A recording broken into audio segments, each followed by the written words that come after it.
Buti hindi ganun kalakas yung hangin. Ulan lang. Buti maaga kami pinauwi ni boss.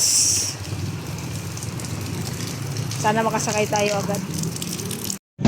Nag-tricycle na nga lang kami guys. Kasi naulan, babasa tayo lalo. Usually yung ginagawa namin, naglalakad lang kami papuntang sakayan ng bus. Ngayon hindi pwedeng maglakad. Abang lang tayo ng bus, sana may dumaan agad. Hindi tayo matagalan mag-antay. Kasi palakas ng ulan. Nakasakay na kami ng bus guys. Kaya yan oh.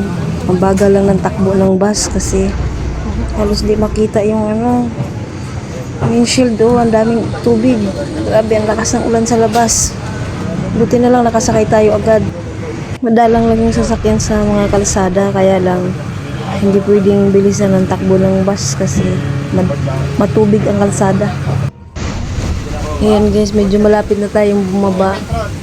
Sana lang talaga humina-hina man lang yung ulan para hindi naman kami mabasa ng husto.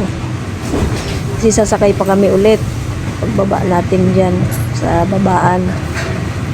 And guys, tingnan nyo yung mga highway na dinadaanan natin. May ilan-ilan ng parte na may tubig.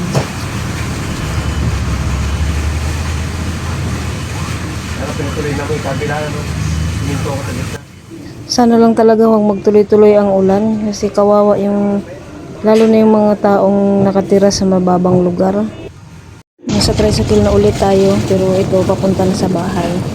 Medyo humina na ang ulan kaya lang mahirap magkumpiyansa guys kasi tuloy-tuloy pa rin naman siya. Sarap ka rin ang tubig oh. Mataas na ang tubig ng tulay guys. Sana lang wag umapaw. Diyos ko po. Daming mapiktuhan. Kung sakasakaling yan ay umapaw. Wag naman po sana.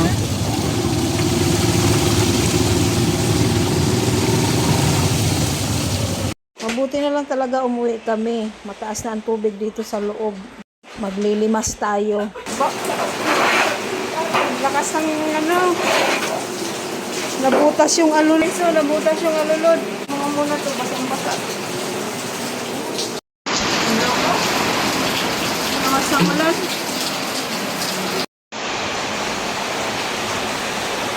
Buti na lang umuwi kami yung kawawa ito.